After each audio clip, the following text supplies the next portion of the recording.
నాకు చేజారిపోయింది అనుకున్న కాంట్రాక్ట్ మళ్ళీ తిరిగి నాకే దక్కిందని చెప్పారు. నిజంగానా? ఒక చైర్మన్ నిర్ణయాన్ని ప్రశ్నించే అధికారం నీకు లేదు. ఆ ప్రెస్టీజియస్ రిజర్వాయర్ కాంట్రాక్టు ఇప్పుడు రాజా దక్కించుకున్నాడు. అవునా? ఎవరు నాకైన వాళ్ళు?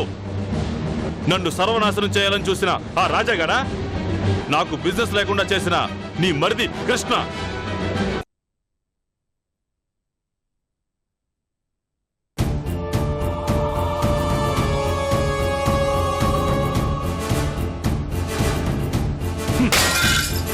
ఏమండి దీన్ని ఏమండి ఆగండి.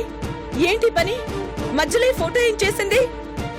ఈ ఫోటో చూస్తుంటే నాకు జయంతే గుర్తొస్తుంది. నన్ను నమ్మించి నట్టేట ముంచేసింది. అందుకే ఈ ఫోటో ఇంట్లో ఉండకూడదు. తప్పండి. చనిపోయిన వాళ్ళు దేవుళ్ళతో సమానం. వాళ్ళని గౌరవించాలి గాని అవమానించకూడదు. నాకు జరిగిన అవమానం గురించి నేనెవరితో చెప్పుకోవాలి? ఎన్ని కలలు కన్నాను, అన్ని నాశనం అయిపోయాయి. కేవలం జయంతి వల్ల. నాకు సాయం చేసినట్టు నటించి వాళ్ళ నాన్న చేత క్యాన్సిల్ చేయించేసింది. అందుకే ఈ ఫోటో ఇక్కడ ఉండొద్దు. ఎంతైనా ఆ కృష్ణగారిని ప్రేమించింది కదా, అందుకే నాకు శత్రువుగా మారినట్టుంది ఇది. మీకు దండం పెడతాను, వదిలేయండి ప్లీజ్.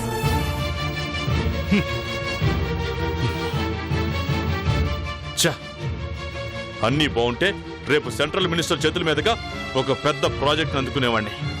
రేపు నేను ఇంట్లో కూర్చుని ఏడుస్తుంటే ఆ రాజాగారు దర్జాగా వెళ్ళి ఆ ప్రాజెక్ట్ అందుకుంటాడు. అందుకే చేసుకున్న వాళ్ళకి చేసుకున్నంత అంటారు. ఇప్పటికైనా నలుగురికి మంచి చేయాలని చూడండి, అంతేగాని అందరినీ దూరం చేసుకోవాలని చూడకండి.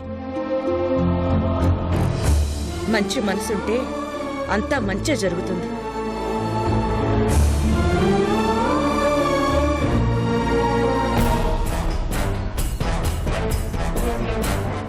మంచి జరుగుతుంది. ఎలా జరుగుతుందో అది చూస్తాను. రే రాజా, రేపు ఆ కార్యక్రమం ఎలా జరుగుతుందో, నువ్వు ఎలా ప్రాజెక్ట్ అందుకుంటావో అది చూస్తాను.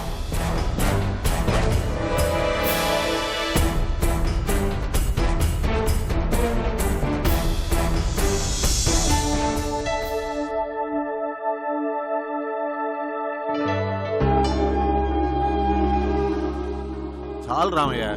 తినండి అయ్యా, ఆరోగ్యానికి మంచిది. అమ్మగారు, మీకు వడ్డించమంటారా?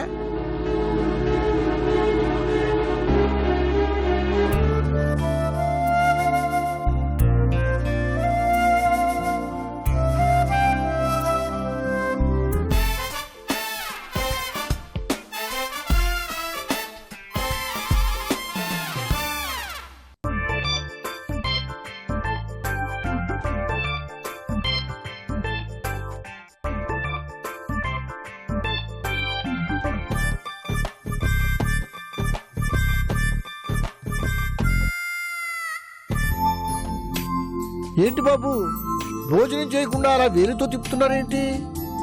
ఏ వంట బాగోలేదా? ఏం నవీన్, ఏమైంది? ఏం లేదు అంకుల్. మరి భోజనం ఎందుకు చేయటం లేదు?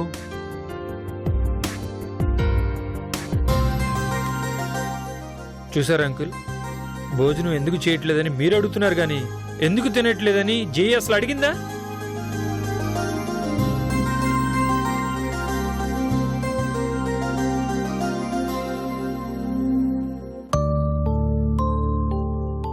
నాకు చాలా బాధగా ఉంది అంకుల్. వండిన వంట తినకపోతే నాకు చాలా బాధగా ఉంటుంది బాబు. రామయ్య, నువ్వు కాస్త ఆగవయ్యా. ఎందుకంత టెన్షన్ పడతావు? నీకు వంట వేస్ట్ అవుతుందనే టెన్షన్ అయితే నాకు లైఫే వేస్ట్ అవుతుందనే టెన్షన్ పడుతున్నాను తెలుసా? ఏమైంది నవీన్? ఎప్పుడూ సరదాగా ఉండేవాడివి, నువ్వు టెన్షన్ పడటం ఏంటి? అంకుల్, లోకంలో చాలా మంది టెన్షన్ బయటకు కనపడకూడదనే నవ్వుతో కవర్ చేసుకుంటారు. అంకుల్, అమెరికా నుంచి నా ఫ్రెండ్స్ రోజు ఫోన్ చేసి అడుగుతున్నారు, నవీన్ నీకు పెళ్ళి ఎప్పుడు అని తెగ గోల్ చేస్తున్నారు కూడా. అంకుల్, నేను అమెరికాలో ఉన్న బిజినెస్లన్నీ వదిలేసి వచ్చింది ఎందుకో తెలుసా మీకు? జై కోసం.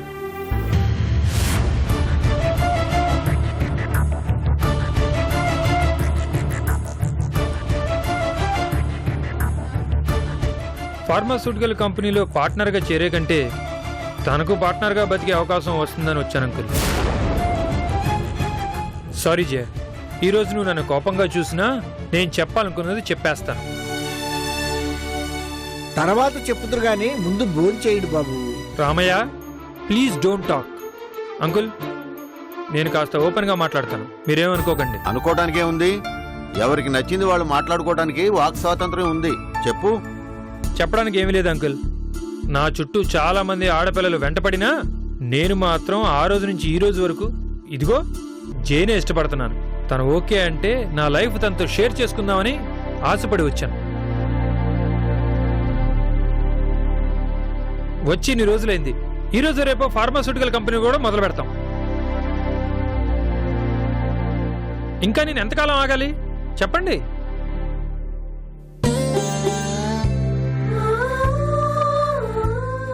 జై, ఈ మాట నువ్వు కూడా వినాలి.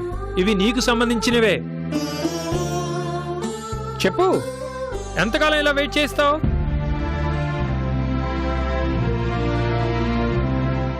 ఇదిగో ఇలా సమాధానం చెప్పకపోతేనే నేను అమెరికా వెళ్ళిపోతాను. అక్కడికి వెళ్ళి పెళ్లి గిళ్ళి మానేసి ఏ చర్చిలోనో పాత్రగా చేరిపోతాను. అక్కడ దాకా ఎందుకయ్యా? నేను ఎలాగూ ఏ కాశీయో రామేశ్వరమో వెళ్దాం అనుకుంటున్నాను. నువ్వు నాకు తోడుగారా, వెళ్దాం. అంకుల్, నేను జోక్ చేయట్లేదు, ఐఎమ్ సీరియస్. నేను జోక్ చేయటం లేదయ్యా, సీరియస్ గానే చెప్తున్నాను.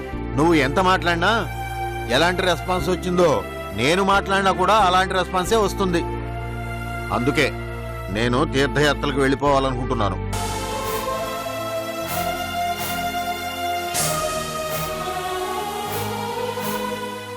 ఏం జే, ఏం మాట్లాడావు? ఇలా ఎంతకాలం?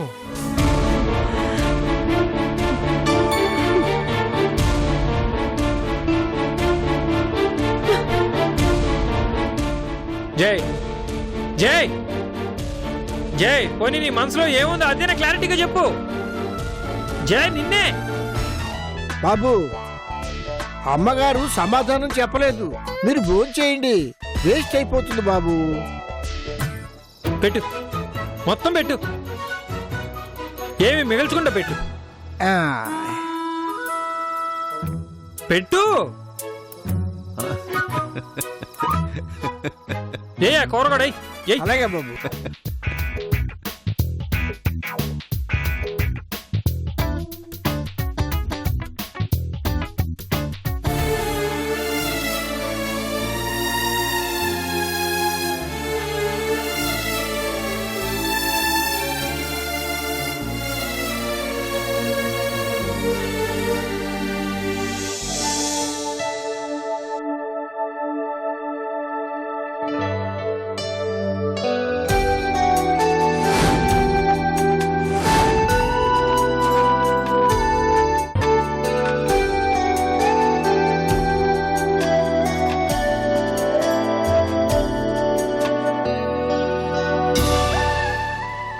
ఇదెలా ఉంది? నువ్వు వెళ్తుంది పక్కింటి వాళ్ళ ఫంక్షన్ కి కాదు, సెంట్రల్ మినిస్టర్ వచ్చే ఫంక్షన్ కి. ఇదే షర్ట్. దీనికేమైంది? బానే ఉందిగా. ఏం బాగుంది? అక్కడికి పెద్ద పెద్ద వాళ్ళందరూ వస్తారు. వాళ్ళందరూ ముందు నీ స్టేటస్ తెలియాలిగా. మార్చు, అర్జెంట్ గా ఈ షర్ట్ మార్చు. నా వల్ల కాదు మాధవి, ఇప్పటికే టైం అయిపోతుంది. ఏం కాదు, వెళ్ళు. సరే, నువ్వే వచ్చి సెలెక్ట్ చేయి. సరే పద. రా, జరుగు. నువ్వే సెలెక్ట్ చేయి.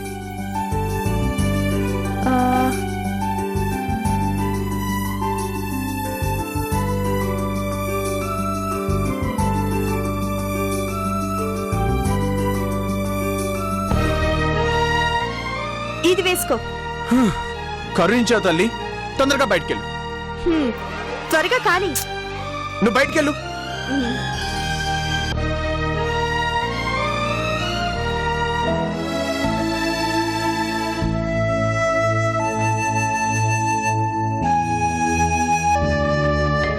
ఏడమ్మా రాజా ఏడి? పైన ఇంకా రెడీ అవుతున్నాడు బాబాయ్. ఇంకా రెడీ అవుతున్నాడా? మనం మీటింగ్కి వెళ్ళాలి, ఆ విషయం గుర్తుందా? అవతల మినిస్టర్ గారు మన కోసం వెయిట్ చేయరు. గుర్తుందా అని అడుగుతున్నారా బాబాయ్? ఉదయం 5 గంటలకి నిద్ర లేచి ఎప్పుడెప్పుడు వెళ్దామా అని రెడీ అవుతూ ఉన్నాడు. ఏంటి అప్పటి నుంచి రెడీ అవుతుంటే ఇప్పటి వరకు కాలేదా? ఏంటి నా మీదే జోక్స్ వేసుకుంటున్నారా? ఏంటి రాజా రెడీ అవడం ఇంతసేపా? ఎక్కడ మూర్తి గారు, ఒక డ్రెస్ వేసుకోవడం ఇది బాలేదు అని మార్పించేయడం, ఉన్న డ్రెస్సులన్నీ మార్పించేసింది మాధవి. అవునా? మరి తప్పంతా నీదన్నట్టు మాట్లాడింది. అంతే మూర్తి గారు, అలానే ఉంటది. సర్లే వదిలే, టైం అవుతుంది. దేవుడు దండం పెట్టుకుని బయలుదేరు రాజా. సెంట్రల్ మినిస్టర్ చేతుల మీదుగా ప్రాజెక్ట్ అందుకుంటున్నావు. అందరి చూపు నీ మీదే ఉంటుంది. అమ్మా మాధవి, రాజా ఇంటికి రాగానే దిష్టి తీయమ్మా. అలాగే బాబాయ్.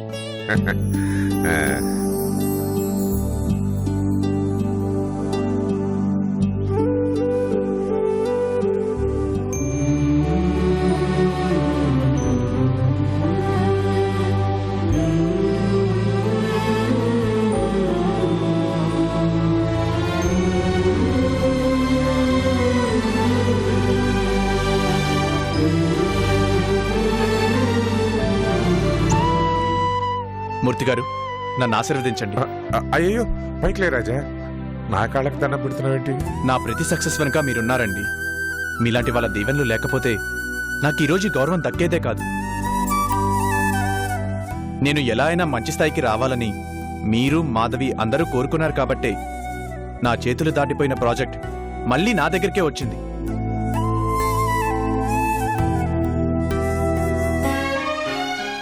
మా దీవెనల కంటే నీ కృషి పట్టుదల నేను ఇంత మంచి స్థాయికి తీసుకొచ్చాయి రాజా.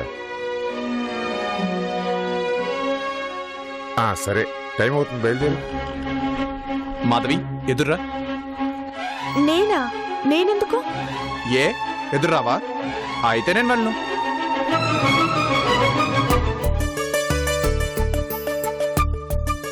మరీ చిన్నపిల్లల్లో ఎలా అలుగుతాడో చూడు బాబాయ్. తన సంగతి తెలిసి కూడా నువ్వు ఎందుకమ్మా కాదంటావు? వెళ్ళి ఎదురొచ్చి. సరే పదా.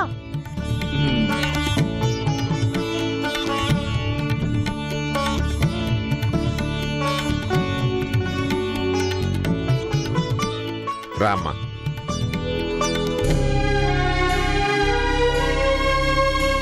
మూర్తి గారు, మీరు మాధవి టైంకి వచ్చేసేయండి. మీ సమక్షంలోనే ఆ ప్రాజెక్ట్ ని అందుకోవాలి. అలాగే రాజా.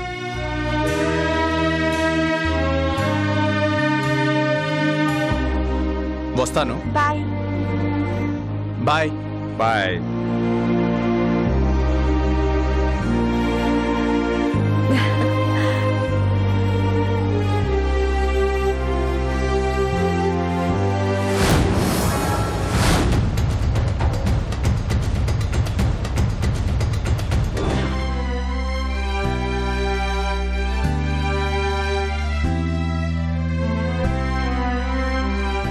అమ్మా చందు,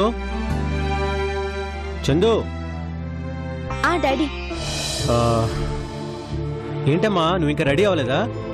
హాస్పిటల్కి వెళ్ళాలి కదా, త్వరగా రెడీ అవ్వు. నేను హాస్పిటల్లో దింపేసి నేను ఆఫీస్కి వెళ్తాను. కానీ వద్దు డాడీ, నేను ఈరోజు వెళ్ళను.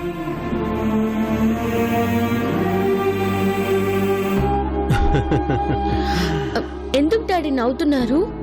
నువ్వు అలా అంటుంటే ఎలా ఉందో చెప్పనా? చిన్నప్పుడు స్కూల్కి వెళ్ళమంటే నేను వెళ్ళను డాడీ అని ఏడుస్తూ ఉండేదానుగా, అది గుర్తుందా? అది గుర్తొచ్చిందమ్మా. పదమ్మా, ఒక్కసారి కూడా మిస్ కాకూడదని 7th గారు చెప్పారు కదా. మళ్ళీ ఆంటీ కోపం వస్తుందమ్మా. ఆంటీతో నేను మాట్లాడతానులే డాడీ. ఈ రోజు మాత్రం వెళ్ళను, లేదంటే ఈవినింగ్ వెళ్తాను, సరేనా? ఎందుకు చందు, అంత ఇంపార్టెంట్ పని ఏమైనా ఉందా? అవును డాడీ, టీవీ చూడాలి. టీవీ చూడటం కోసం ట్రీట్మెంట్ మానేస్తావా? ఏంటమ్మా ఇది? అలా అని కాదు డాడీ, ఈ రోజు రాజా మినిస్టర్ గారి చేతుల మీదుగా ఆ కాంట్రాక్ట్ అందుకోబోతున్నాడు. అది న్యూస్ లో చూడాలి డాడీ, మిస్ కాకూడదు. దానికోసం ట్రీట్మెంట్ మానేసుకుంటావా? ఏంటమ్మా చందు, ఇంత చిన్నదానికి హాస్పిటల్కి వెళ్ళడం మానేస్తే నీ ఆరోగ్యం ఏం కావాలి? ఏంటి డాడీ, వెళ్తే మాత్రం 100 ఏళ్ళు బతుకుతాను. అమ్మా చందు, తప్పమ్మా, అలా అనకూడదు. నీ గురించి నీకు కేర్ లేకపోయినా నిన్ను జాగ్రత్తగా చూసుకోవాల్సిన బాధ్యత నాకుందమ్మా. పదమ్మా వెళ్దాం. ప్లీజ్ డాడీ, ఈ ఒక్కసారికి నన్ను వదిలేయండి. మళ్ళీ జీవితంలో ఇలాంటి అకేషన్ వస్తుందో రాదో, వచ్చినా నాకు చూడగలిగే అవకాశం దొరకదు. రాజా గొప్పగా ఎదగాలని కోరుకునే వాళ్ళలో నేను ముందుంటాను కదా డాడీ. మీరు నరేందర్ అంకుల్ అంటే రాజాకి బిజినెస్ పార్ట్నర్స్ కాబట్టి మీరు ఆ ఫంక్షన్ కి వెళ్తారు, దగ్గరుండి చూస్తారు. కానీ నేను చూడలేను కదా డాడీ. చందు, రాజా అంటే ఎంత ప్రేమమ్మా. నిజంగా ఆ దేవుడు ఎందుకు నీకు బ్రతికే అవకాశం ఇవ్వడం లేదు నాకు అర్థం కావడం లేదు. నువ్వు రాజా కలిసి హాయిగా ఉంటే చూడాలనుందమ్మా. మీరు మరీ ఎక్కువ ఆశపడుతున్నారు డాడీ. ఎవరికి ఎంత ప్రాప్తమో అంతే దక్కుతుందని మీరు అనేవారు, గుర్తుందా? అలాగే మన జీవితం ఎంతవరకు ఉందో అంతే ఆలోచించాలి. మీరు వెళ్ళండి డాడీ. కావాలంటే నేను ఈ ప్రోగ్రాం చూశాక అప్పుడు హాస్పిటల్కి వెళ్తాను, సరేనా? అలాగేనమ్మా, వెళ్ళడం మాత్రం మర్చిపోకే. Okay daddy.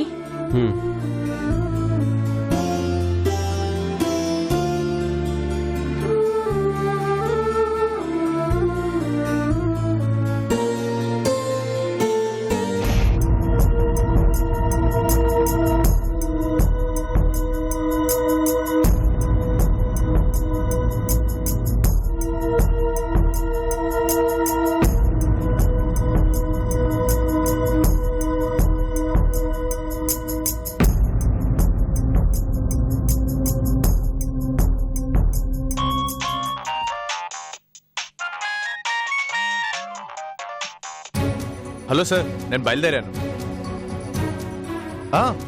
గంట ముందే అక్కడ ఉంటాను సార్. నా జీవితంలో ఒక పెద్ద అచీవ్మెంట్ సార్ ఇది. తప్పకుండా సార్. వస్తున్నాను. డెఫినెట్లీ రాగానే మిమ్మల్ని కలుస్తాను. Thank you sir, thank you.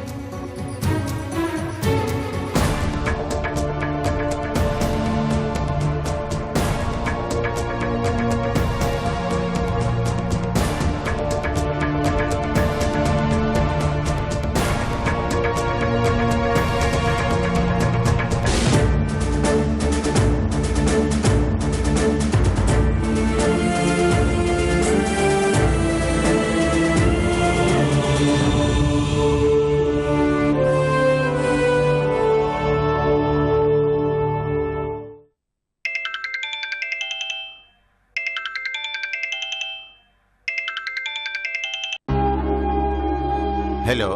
Hello sir, నేను రాజన్ మాట్లాడుతున్నాను. రాజా అంటే? అదే సార్, చందు హస్బెండ్.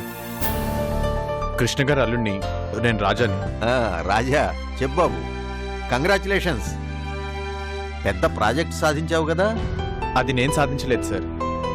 మీలాంటి పెద్దవాళ్ళు పెద్ద మనసు చేసుకోబట్టే అది నాకు దక్కింది.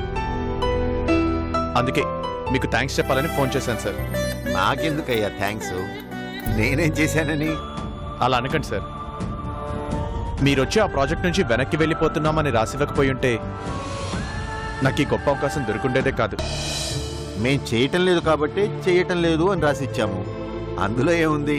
ఈ ప్రాజెక్ట్ నా కల సార్. ఈ స్థాయికి నేను ఎదగాలని నిజంగా నేను చాలా కష్టపడ్డాను. దాదాపుగా నాకు డిక్లేర్ అయిపోయాక జయంతి గారు వచ్చారనేసరికి ఒక్కసారిగా నా కళ చెదిరిపోయింది. నిజంగా మీరు దేవుళ్ళ వచ్చి ఆదుకోకపోయి ఉంటే నేను పూర్తిగా ఓడిపోయి ఉండేవాడిని సార్. ఇప్పుడు సెంట్రల్ మినిస్టర్ గారి చేతుల మీదుగా ఆ ప్రాజెక్ట్ని అందుకోబోతున్నాను.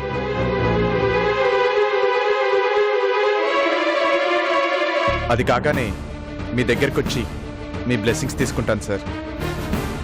నా బ్లెస్సింగ్స్ కష్టపడే వాళ్ళకి ఎప్పుడూ ఉంటాయి రాజా. నువ్వు నిజంగా థ్యాంక్స్ చెప్పాలనుకుంటే నాకు కాదు, చందుకు చెప్పు.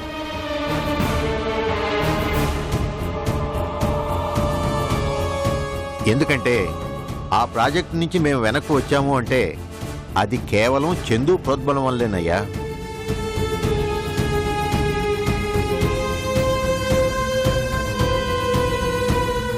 నీకు వీలైతే నన్ను కలవటం కంటే నీ భార్యని కలిసి తనకు థ్యాంక్స్ చెప్పు. ఉంటాను. Okay sir, bye.